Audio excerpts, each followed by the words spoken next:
வணக்கம்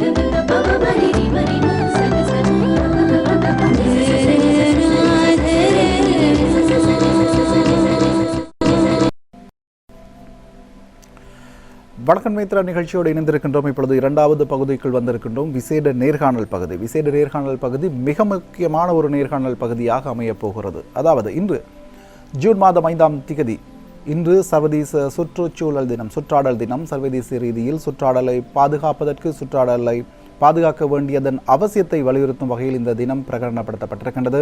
ஆண்டுதோறும் ஜூலை மாதம் 5ஆம் தேதி சர்வதேச சுற்றாடல் தினம் கொண்டாடப்படுகிறது. இலங்கையை பொறுத்தளவிலும் பல்வேறு வேலை திட்டங்கள் முன்னெடுக்கப்பட்டன. அது தொடர்பான செய்திகளை, தகவல்களை உங்களுடன் அவ்வப்போது நாங்கள் பகிர்ந்து கொண்டிருந்தோம். இந்த ஒரு நாளில் சுற்றாடலுடன் தொடர்புபட்ட ஒரு விடயத்துடன் நாங்கள் இன்றைய கலந்துரையாடலை ஆரம்பிக்கலாம் என்று நினைக்கின்றோம்.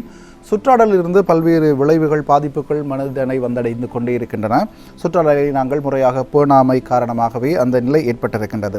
அந்த வகையில் இப்பொழுது இலங்கையை பொறுத்தளவில் டெங்கு ஒரு பாரிய பிரச்சனையாக மாறியிருக்கின்றது. நுளம்புகளால் அவ்வப்போது நோய் நிலைமைகள் வந்தாலும் கூட இந்த டெங்கு தொற்றினால் உயிரிழப்புகளும் அதிகமாக வருகிறதை நாங்கள் கேட்டிருக்கின்றோம், கண்டிருக்கின்றோம். அதனை தாண்டி இப்பொழுது சிக்குன்குன்யா பரவலும் இந்த நுளம்புகளினால் தான் பரவுகிறது என்ற ஒரு தகவலையும் வைத்தியர்கள் வெளியிட்டிருக்கின்றார்கள். ஆக இப்பொழுது நுளம்பிலிருந்து மனிதர்களுக்கு 2 வகையான ஆபத்துக்கள், ஒன்று டெங்கு, அதனை தாண்டி இப்பொழுது சிக்குன்குன்யா வந்திருக்கின்றது.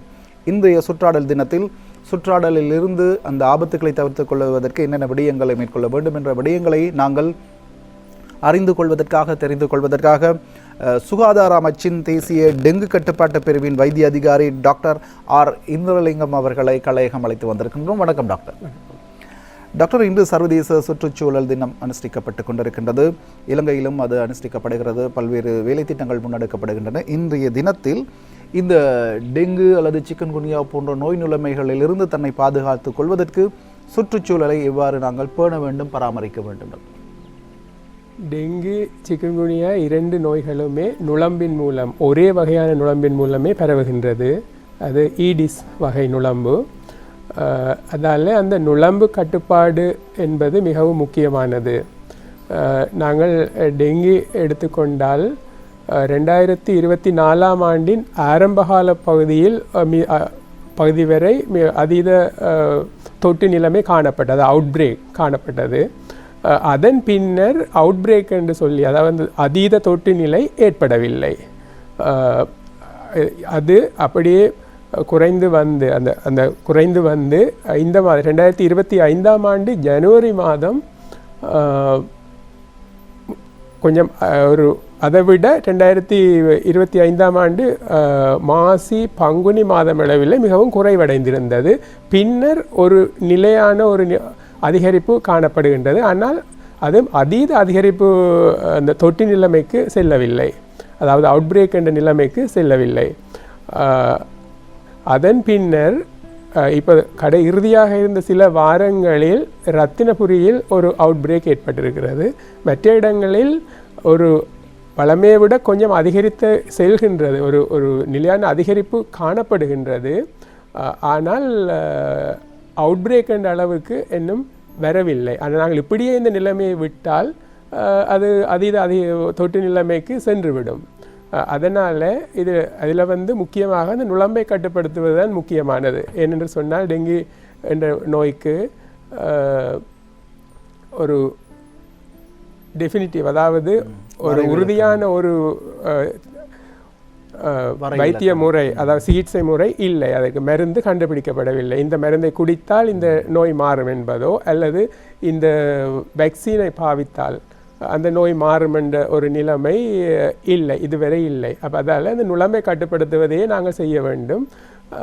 அதனால் சுற்றுச்சூழலை, அதாவது நுளம்பு பெருகக்கூடியவாறு, நீர் தேங்கி நிற்கக்கூடியவாறு எங்களுடைய அந்த கழிவுப் பொருட்கள், அதாவது நீர் தேங்கக்கூடிய அந்த கப், அதாவது யோகட் கப், வேறு தேங்காய் சிரட்டைகள், வேறு ஏதாவது பிளாஸ்டிக் பாத்திரங்கள், என்னவாக இருந்தால் நீர் தேங்கி நிற்கக்கூடிய அந்த சந்தர்ப்பங்களை நாங்கள் தவிர்க்க வேண்டும். இதுக்கு சுற்றுச்சூழலை நாங்கள் சுத்தமாக வைத்திருப்பது என்ற ஒரு மன உறுதி எடுத்து ஒவ்வொரு நாளும் அதை நாங்கள்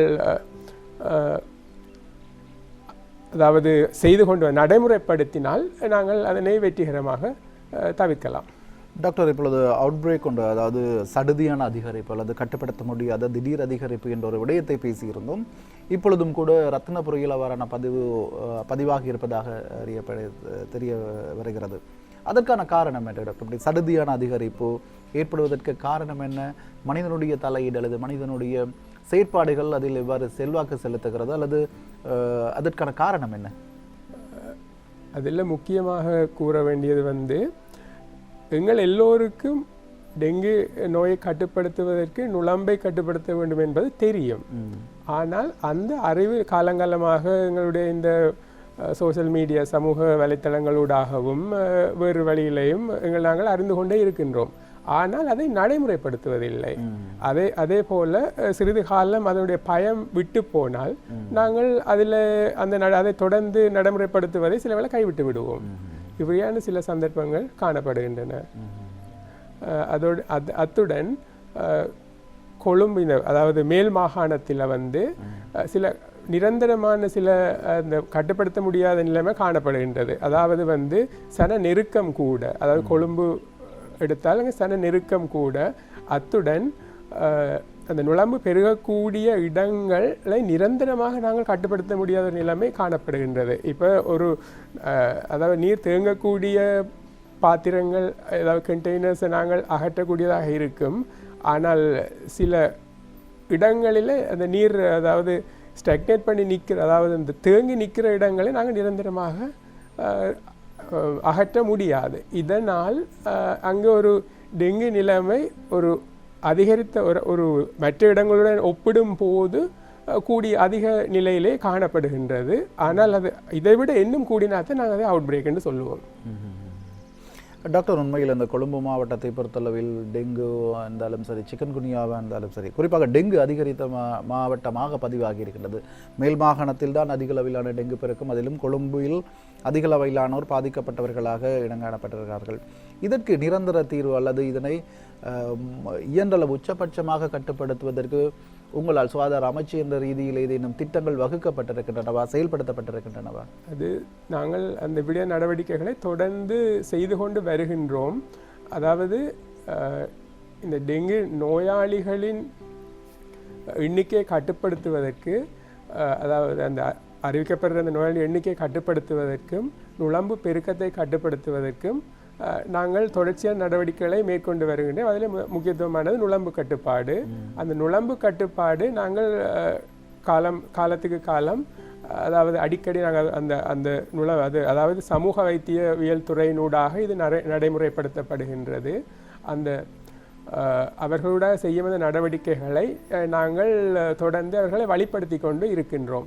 அதில் நுளம்பு கட்டுப்பாடு என்னும் கூறும்போது சோர்ஸ் ரிடக்ஷன், அதாவது அந்த நுளம்பு பெருகும் இடங்களை அகற்றுவது. இரண்டாவது, வளர்ந்த நுளம்பு கடிப்பதை தவிர்ப்பது. அதற்கு, அதாவது இந்த நுளம்பு வந்து ஒரு டே பைட்டர், அதாவது நாட்கள், அதாவது பகல் வேளையிலேயே அது கடிக்கும். அப்போ பகல் வேளையில தான், அப்போ இரவில் நுளம்பு வேலை போடுறதால இந்த நுளம்பு கடிக்கிறத நாங்கள் தவிர்க்க முடியாது. அப்போ பகலில் தான் நாங்கள் அதை தவிர்க்க வேண்டும். அதற்காக நாங்கள் அந்த நீள காட்சட்டைகள், நீள கை உள்ள மேலாடைகளை அணிவது நல்லது. மற்ற நுளம்பு விரட்டிகளை பயன்படுத்துவது நல்லது. அது இரண்டாவது.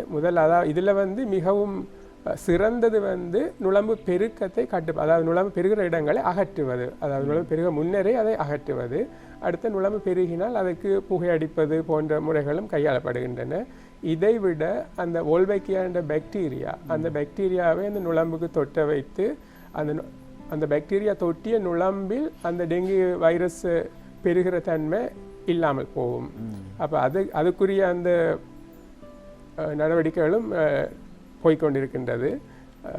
அதைவிட ஸ்டெரைல் மோஸ்கிட்டோ, அதாவது மெலட்டுத்தன்மையான நுளம்புகளை சமூகத்தில் பெறவிட்டு அதன் மூலம் அந்த மெலட்டுத்தன்மை உள்ள நுளம்புகளை பெருக்குவதன் மூலம் அந்த நுளம்பு பெருக்கத்தை கட்டுப்படுத்தும் முறை, இப்படியான முறைகளை கையாண்டு கொண்டிருக்கின்றோம்.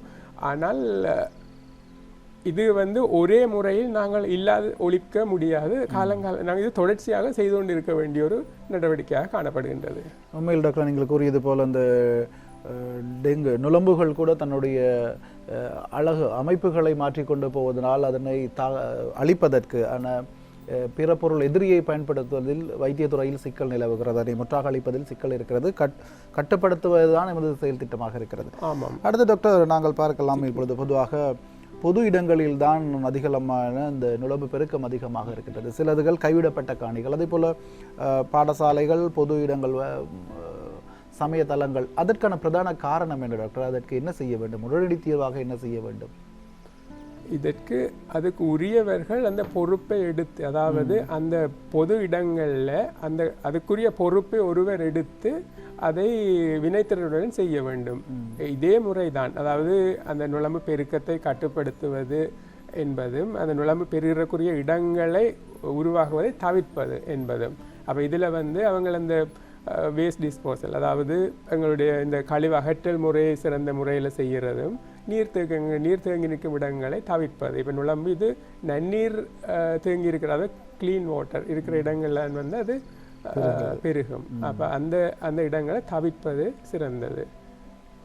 பொறிமுறை நடவடிக்கையில் இந்த குடம்பிகளை, அது நுளம்பின் குடம்பு வாழ்நிலை கட்டுப்படுத்துவதற்கு டாக்டர், இந்த முட்டைகள் பொதுவாக பொது இடங்களில் நீங்கள் சொன்னது போல நீர் தேங்கி இருக்கிறது, நுளம்புகள் முட்டையிடுகின்றன. அந்த முட்டைகள் அளிப்பதற்கு வேறு பொறிமுறைகள், வேறு உயிரினங்களை பயன்படுத்துவதற்கான திட்டம் ஒன்று நடைமுறைப்படுத்தப்பட போகிறது அல்லது படுத்தப்பட்டதாகவும் நாங்கள் அறிகிறோம். அதன் நிலைமை என்ன டாக்டர்? இப்போ இதுகளுக்கு நாங்கள் அதாவது நீர் தேங்குகிற இடங்களை, அகற்றக்கூடிய இடங்களை அகற்றுவது, சில அகற்ற முடியாத இடங்கள், அதாவது நீர் குட்டைகள் அப்படியான இடங்களில் நாங்கள் மீன்களை வளர்க்கிறது, அந்த முட்டைகளை சாப்பிடக்கூடிய, குழம்புகளை சாப்பிடக்கூடிய மீன்களை வளர்ப்பது. அது நாங்கள் அந்த நீரை பாவிப்பதாயின், அந்த நீரை பயன்படுத்தாத நீர் ஆனால் அகற்ற முடியாத நீர் என்று சொன்னால் அதுக்கு சில நுண்ணீர் கொல்லிகளை அதை பாவிக்கலாம். அதாவது அந்த சில மருந்துகளை பாவிக்கலாம், அதாவது அந்த பீடை கொல்லிகளை பாவிக்கலாம். அந்த பீடை கொல்லின்ற அந்த கட்டுப்படுத்தும் அந்த திறன் ஒரு 3 மாதத்துக்கு ஒரு குறிப்பிட்ட காலத்துக்கு இருக்கும் அதில் தொடர்ந்து. அப்போ அதுவரையும் நாங்கள் அதை பாவிப்பது சிறந்த வழியாக காணப்படுகின்றது. மற்றபடி அதாவது ஒவ்வொருத்தரும் நாங்கள் மனதில் ஒரு உறுதி எடுக்க வேண்டும். இந்த நுளம்பு பெருகும் இடங்களை நாம் கட்டுப்படுத்தி எங்களுக்கு எதிர்காலத்தில் டெங்கி நோய் வருவதை தவிர்க்க வேண்டும் என்ற உறுதி எடுத்து அதை நாங்கள் செயற்படுத்துவோமாயின் இதை நாங்கள் வெற்றிகரமாக தவிர்க்கலாம். ஆனால் இந்த நுளம்புக்கு உரிய இந்த புகையடித்தல், அதுக்கு பாவிக்கிற மருந்துகள், அதுகளில் நாங்கள் தொடர்ந்து அதில் பாவிக்க போகும்போது அதுக்கு கட்டுப்படாத அதில் ஒரு மாறல் ஏற்பட்டு அந்த நுளம்பும் அதுக்கு எதிர்ப்பு சக்தியை காட்டும். அப்போ பிறகு நாங்கள் மருந்து அதையும் மாற்ற வேண்டிய ஒரு நிலைமைக்கு செல்ல வேண்டும்.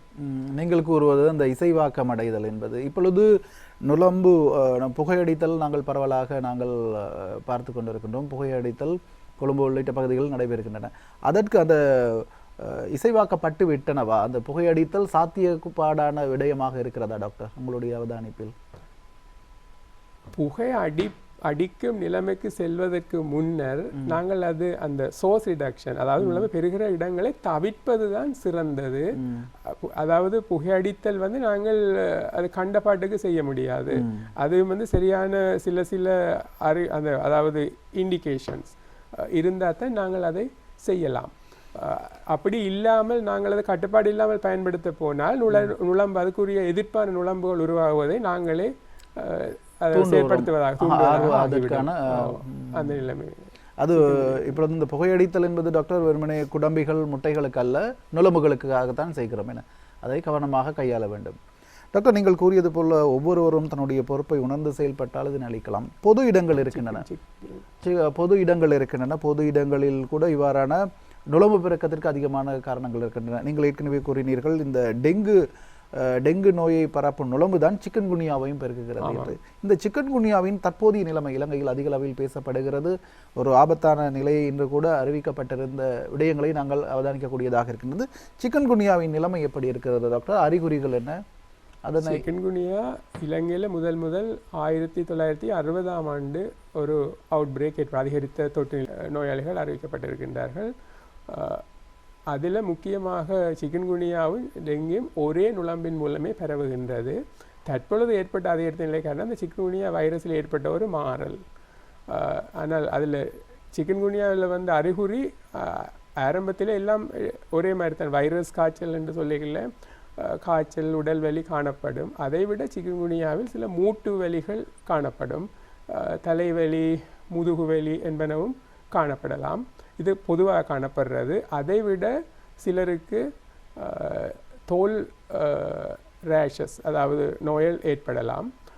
அந்த தோல் நோய்கள் எனும்போது அது ஒரு சிவப்பு நிறமான அந்த சிறிய பருக்கள் போன்ற ஒரு ரேஷ் வரலாம்.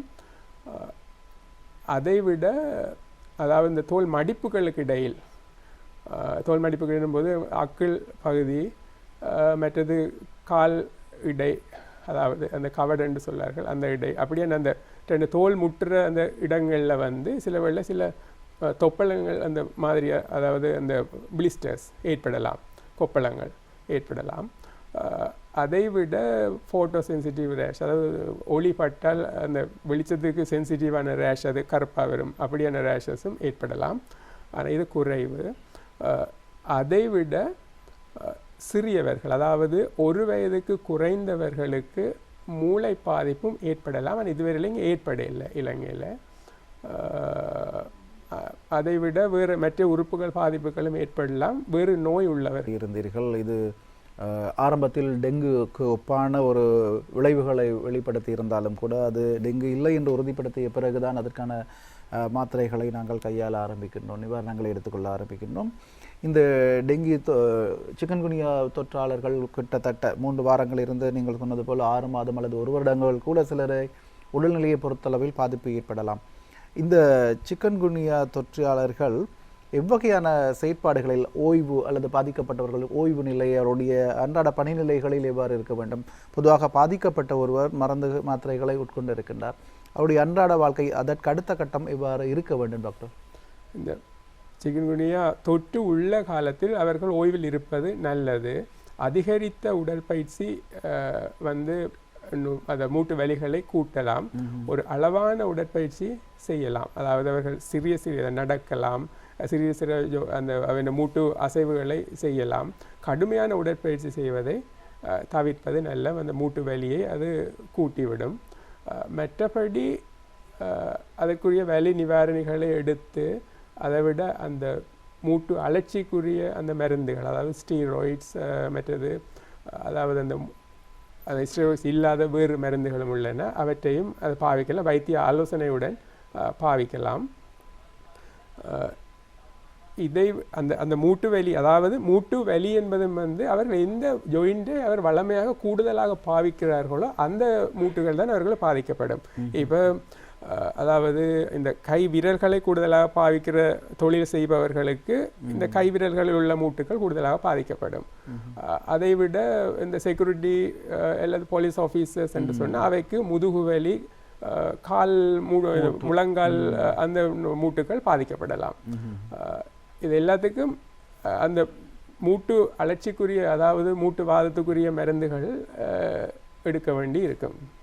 டாக்டர், இது உயிராபத்தை ஏற்படுத்துவதற்கான சந்தர்ப்பங்கள் இருக்கின்றனவா? என்றால் எந்த வகையான சந்தர்ப்பங்களில் இது உயிராபத்தை ஏற்படுத்தலாம்? உயிர் ஆபத்தின கூறும்போது அது மிகவும் அரிதாகவே காணப்படுகின்றது. இலங்கையில் இதுவரை ஏற்படவில்லை.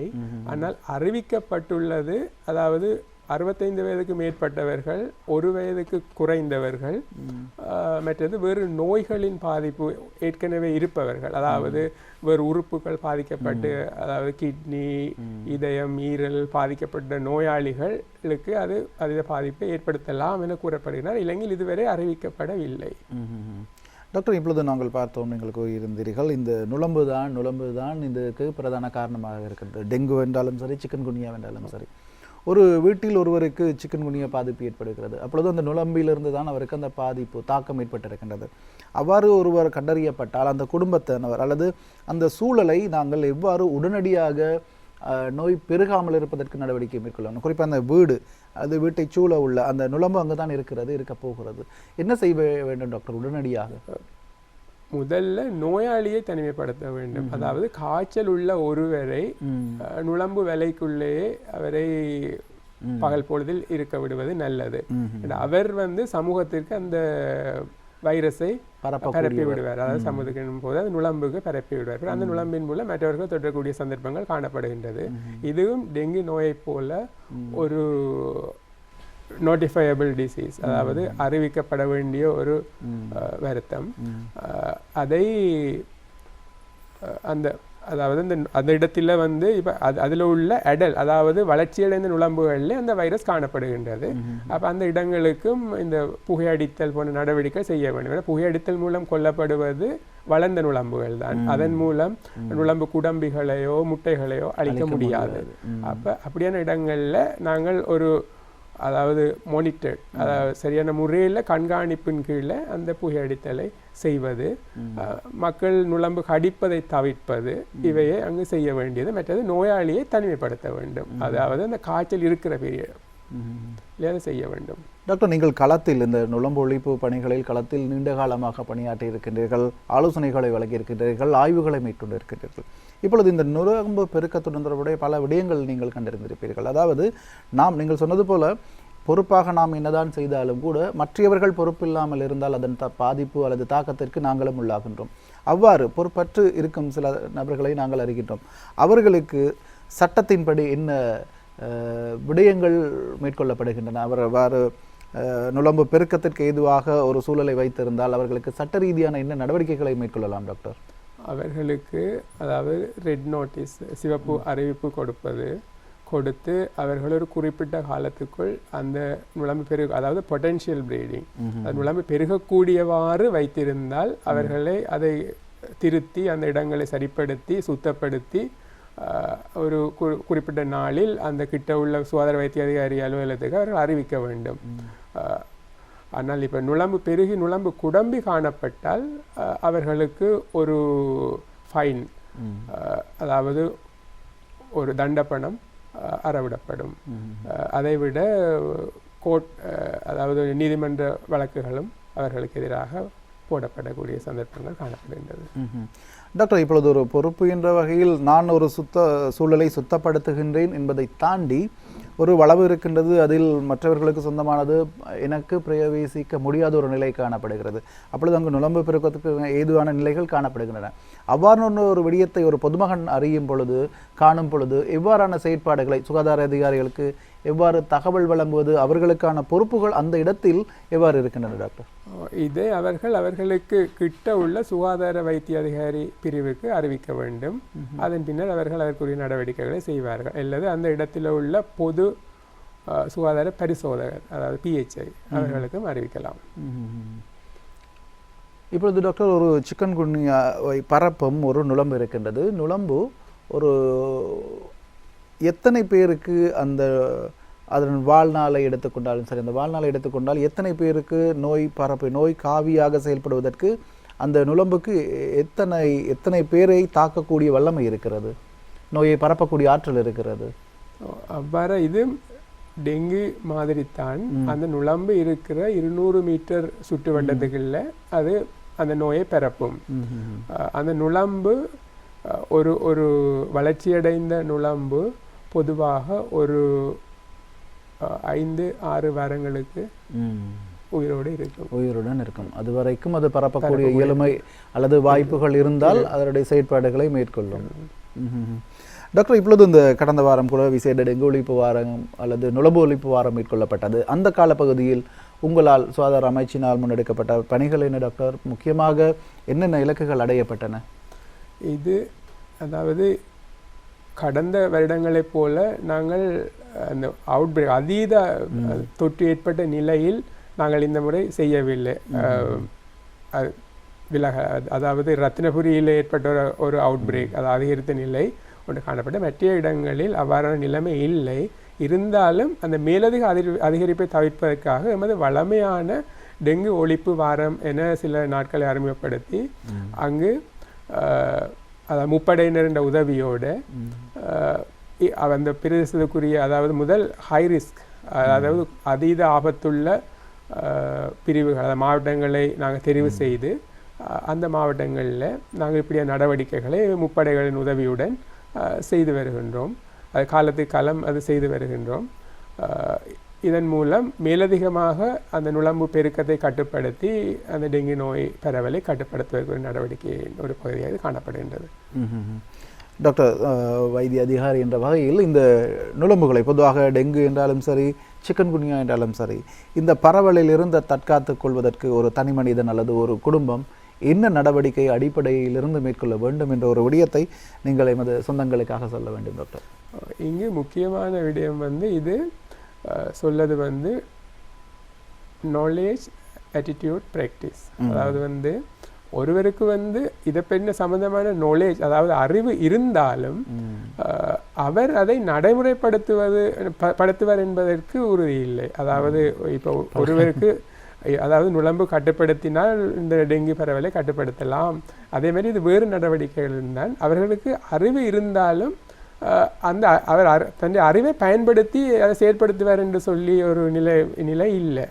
அது அது அது அது அவர்களுக்கு அந்த ஒரு பழக்கத்தில் வரணும். அது அப்போ நாங்கள் எங்களோட சூழலில் ஒரு வாரத்தில் ஒரு மணித்தியாலம் அதை இதுக்கு செலவிட்டு அதை குடும்ப உறுப்பினர்கள் எல்லோருமாக அதை செயற்பட்டு அந்த வீட்டை சுத்தப்படுத்துவது.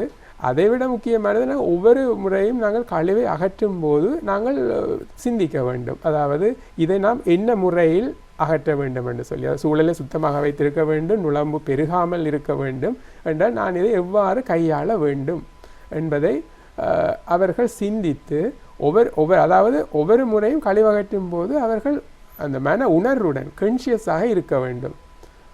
இதை நான் இப்படி போட்டால் என்ன நடக்கும், வெளியில் வீசினால் என்ன நடக்கும் என்ற சில நடவடிக்கைகளை அவர்கள் அதை சிந்தித்து செயற்பட்டாலே நாங்கள் நுளம்பு பெருக்கத்தை கட்டுப்படுத்தலாம். அந்த வகையில் இந்த நுளம்பு கட்டுப்பாட்டுக்கு நாங்கள் தெரிந்திருந்தும் சில இடங்களை தெரிந்திருக்கின்றோம், நடைமுறைப்படுத்தாத எல்லாருக்கும் அதை பற்றி நிறைய அறிவுறுத்தல்கள் எல்லாம் கொடுக்கப்பட்டு கொண்டிருக்கின்றது. காலங்காலமாக அவர்கள் அறிந்து கொண்டே இருக்கின்றார்கள். ஆனால் அதை நடைமுறைப்படுத்துவது என்பது சில வேளை அவர்களுக்கு இப்போ ஒரு டெங்கு தொற்று ஏற்பட்டு அவர்களை அதாவது அந்த சுகாதார வைத்திய பிரிவில் இருந்து மீடியாவில் சொன்னால் கொஞ்ச காலத்துக்கு செய்வார்கள், பிறகு விட்டு விடுவார்கள். அப்படி அது மனித இயல்பாக இருக்கிறது. அதனால் இந்த சுற்றுச்சூழல் தினத்தில் டாக்டர் நுளம்பு பெருக்கம் உள்ளிட்ட பல்வேறு இருக்கிறது. சுற்றாடலை பாதுகாப்பதற்கு நீங்கள் கூறும் அறிவுரை, ஆலோசனை என்ன? சுற்றாடலை பாதுகாப்பது என்னும் போது அதாவது இப்போது இந்த குளோபல் வார்மிங், அதாவது இந்த சூழல் வெப்பமயமாதல் நடைபெற்று கொண்டிருக்கின்றது. அதுக்குரிய பல காரணங்கள் இருக்கின்றன. அதாவது அந்த தொழிற்சாலைகள் இப்போது அதீதமாக அதிகரித்து கொண்டிருக்கின்ற வளர்ச்சி அடைந்து கொண்டிருக்கிற நாடுகளில் இருக்கிற அந்த தொழிற்சாலைகளிலிருந்து வெளியிடப்படும் புகை காரணமாக வாகனங்கள் அதாவது பெருக்கத்துடன் வாகனங்களின் எண்ணிக்கையும் கூடும். வாகனங்களும் நிறைய அந்த சூழலை வெப்பமடையக்கூடிய வாயுக்களை வெளியிட்டு கொண்டிருக்கின்றன. கார்பன் டை ஆக்சைடு, மீதேன் வாயுக்கள் எல்லாம் வெளியிடப்பட்டு கொண்டிருக்கின்றன. இப்படியான இந்த குளோபல் வார்மிங்கை குறைப்பதற்கு அது ஒரு பெரிய ஒரு நடவடிக்கையாக பல நாடுகளும் அதில் ஈடுபட்டு வருகின்றன. அதை நாங்கள் நடைமுறைப்படுத்த வேண்டும். மற்றது இந்த தொற்று நோய்கள், அதாவது சூழலை சுத்தமாக வைத்திருப்பதன் மூலம் சில தொற்று நோய்களை தவிர்க்கலாம். அதற்குரிய நடவடிக்கைகளையும் நாம் அதாவது சூழலை சுத்தமாக வைத்திருப்பது என்பது ஒவ்வொரு மனிதனும் அந்த சூழலை அதாவது இந்த கழிவகற்றும் போது அவர் சிந்தித்து செயற்பட வேண்டும். அதைவிட தாவரங்கள் வளர்ப்பது என்பதும், அதாவது முடிந்த வரைக்கும் சந்தர்ப்பங்கள் கிடைக்கும் இடங்களில் தாவரங்களை வளர்த்து சூழலை மிகவும் அழகாகவும் மற்றது சூழல் பாதுகாப்பு முறைகளை மேற்கொள்வதும் நல்லது. உண்மையில் நன்றி டாக்டர். உண்மையில் இந்த காலை பொழுதில், அதாவது உலக சுற்றாடல் தினத்தில் சுற்றாடல் குறித்து எவ்வாறு நாங்கள் அக்கறையாக இருக்க வேண்டும், அவதானமாக இருக்க வேண்டும், அவ்வாறு இல்லாவிட்டால் என்னென்ன பாதிப்புகள் வரும், குறிப்பாக மனிதன் இப்பொழுது முகம் கொடுத்திருக்கின்ற சிக்கன்குனியா, அதே போல் டெங்கு தொடர்பான பல விளக்கங்களை தந்தீர்கள். நேத்ரா குடும்பம் சார்பாக உங்களுக்கு எமது மனமார்ந்த நன்றிகளை தெரிவித்துக் கொள்கின்றோம் டாக்டர். நன்றி. அந்த வகையில் இன்று சமகாலத்தில் நாங்கள் எதிர்நோக்கும் சிக்கன்குன்யா டெங்கு தொடர்பான நோய் தொற்றுகளிலிருந்து எவ்வாறு பாதுகாப்பதற்கு என்னென்ன நடவடிக்கைகளை மேற்கொள்ள வேண்டும் என்ற பல்வேறு விடயங்களை தந்த சுகாதார அமைச்சின் தேசிய டெங்கு கட்டுப்பாட்டு பிரிவின் வைத்திய அதிகாரி டாக்டர் ஆர் இந்திரலிங்கம் அவர்களுக்கு நாங்கள் மனமார்ந்த நன்றிகளை தெரிவித்துக் கொண்டு இந்த முதலாவது நேர்காணல் பகுதியை இத்துடன் நிறைவு செய்து கொள்வோம். அடுத்த நேர்காணல் பகுதி இருக்கின்றது. அதற்குழையில் ஒரு அருமையான பாடலை தொடர்ந்து விசேட நேர்காணல் இரண்டாவது நேர்காணல் உங்களை வந்தடையும். தொடர்ந்தும் நேத்ராவுடன் இணைந்திருங்கள்.